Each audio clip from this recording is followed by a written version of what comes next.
And thank you to the OGG, the committee, who are giving us a chance to talk about this. And it's, in short, it's a tailored leadership, non-technical skill program.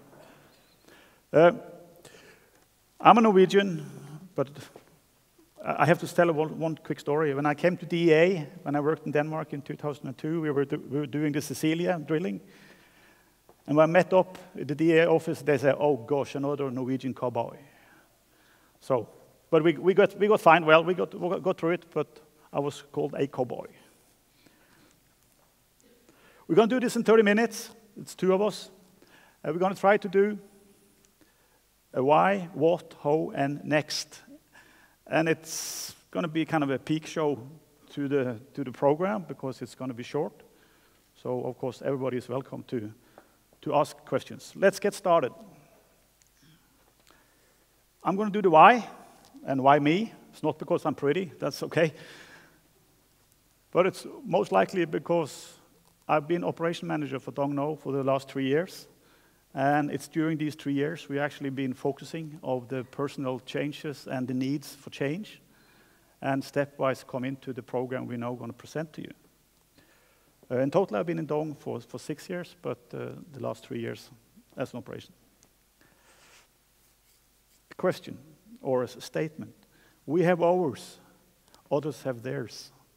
Of course, in a post-Macondo thinking, it's kind of a catastrophes, incidents, fatalities.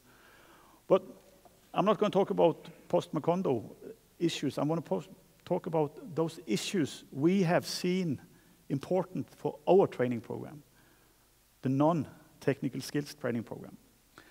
But I'm going to show you a few photos from major incidents, but it's more to pick your brain on the topics related to it. We have kind of put as cornerstones, corner flags we call them, in the training material. Deviating to disaster. If you look at the map up there, you see a cruise ship having a yellow path, which is the course it's supposed to take. The red one is the one the boat took. Deviating to disaster. So back to what we have. We have a lot of plans, a lot of good plans, robust plans, but we also have deviations. And why do we have deviations to good plans? Question. I think others also have typically the same. Macondo, the overarching failure of management is said in the Chief Counsel's report. It was a lot of good planning, good risk analysis, risk assessments, but bad decisions during execution. But what I want to focus on is the recommendation. Ask questions until they are certain they get it right. And this is one of the issues. How do I know that you know what I'm trying to say? It's in line with several speakers, but this is one of the key elements of our company rep training, is to get to the core bone of how they as leader can ensure that it's understood what they are speaking, and it's understood that I know that you know your business. I think this is one of the key elements we are looking for. And as we have talked about earlier today, if it can happen to them, it can happen to us. And this morning startup of that video of the disaster in Danish sector, it gave me goosebumps. Well, I'm working for Dong. The Danish sector is our homegrown. And when you get goosebumps, it's either something is very close or it's very interesting. Of course, we don't want anything like that happen, but it really gave me a goosebump. And I have to say thank you for those who made that film. It really made me wake up. This is a map of the area where Dong is very active, the southern North Sea and the Danish sector. I'm not going to talk about what we're doing.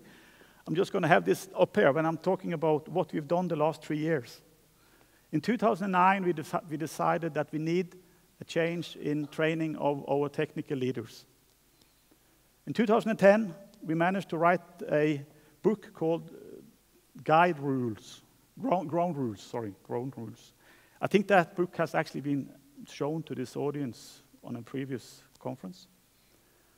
But it was a kind of a book where we tried to explain our company reps. Our company reps is our drilling supervisors. I'll come back a little bit to why we changed. But it's a ground rules for how we expect them to behave, how we expect them to act. And it was signed, it's a signed document by upper management, and it was given to each and every individual with notepads on the side to make recommendations and to be used. Was it used? Yes. Good enough? No. We don't think we got the juice out of that book, even though it was a good step. So then we, in 2011, decided that we need to do something else to get to where we want to be with our on-site representatives. In that respect, we changed people from being drilling supervisors or other type of supervisors to be company representatives. We did that because we wanted them to feel a different, the whole element of being on the site, being the company's man, being the one and only. If you have 100 guys on a rig, there is 1 or 2 company mans out there, how they should manage their day in that scenario. So that's why we call them company reps, to lift them in that respect, that they should look at the whole picture, not at the details where we thought that the supervisors were diving too deep. They didn't focus on the big picture. Then we came to the conclusion we need help. Center for Ledelse, represented by Ulrik, we came in dialogue with them. They could present us with a skill we didn't have. They had professionals that could actually start helping us with programs, with training, with documentation. And we started a long-term relation, and we're building this training program. And I just want to say this also. In 2012, we defined to get this leadership training program on the road as a must-win battle. Within EMP, we defined this is a must-win battle. There's many must-win battles, but this was one. We should have the course up and running, and no company reps is going out on our operations without this training. It's a requirement. It's a complex picture because we have an activity level going up and down. We have staff and we have consultants. But we don't see a difference between consultant and staff. Everybody has to do this training. Otherwise, I have a problem. These company reps reports to me, so I'm very interested in this setting of training. And to show you a quick illustration, we have a movie we made. It's actually 10 minutes, but we were afraid people were going to fall over. So it's kind of a smaller version, which is 3 minutes. But the key elements here is to try to show you how we did the training, how we did the practical things, how we did the body training, how we did make it as live as possible. I would also say we had a question in-house. Do we need, the super-duper specialist to be our company man, the person who can do anything and answer every question? Or do we need a leader who achieves success through the leadership he's doing or she's doing? We choose the last one. We don't think those specialists actually exist. A lot of good people, but we don't think that complete picture exists. So by that, I think I should turn on the movie. I'm trying. It's loudly and it's kind of a chaotic, but it's meant to be. So let's see.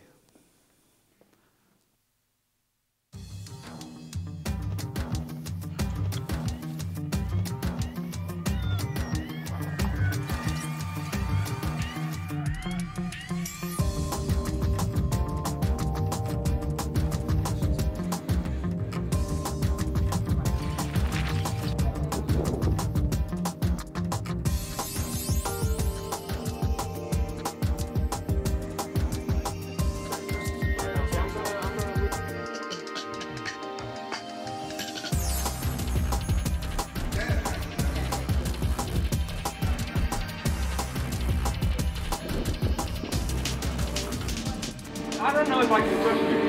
And that makes it really problematic working here. Can we slip into the office here and talk about it a little bit? We're going to have to discuss a few things here. Something you need to. Yeah.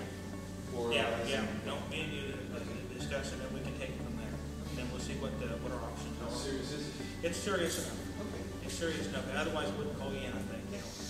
No, it's pissing me real off. I really hate it when I have to stay there work a lot more because you don't keep what we agree on. Okay? No.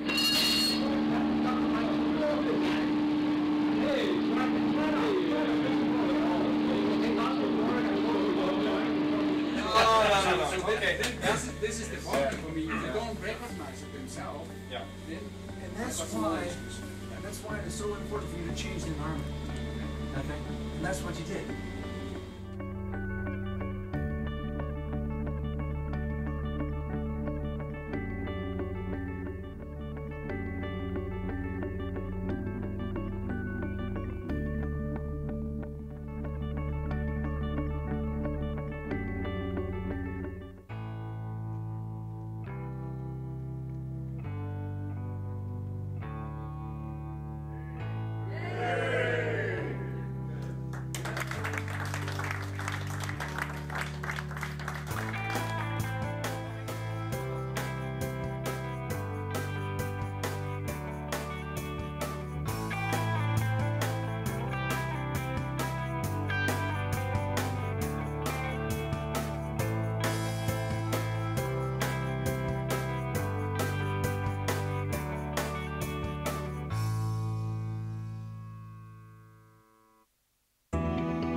We think this is a good step forward. It's not maybe the only step, but I think it's one good step in order to have a better management on our rig sites. Thank you.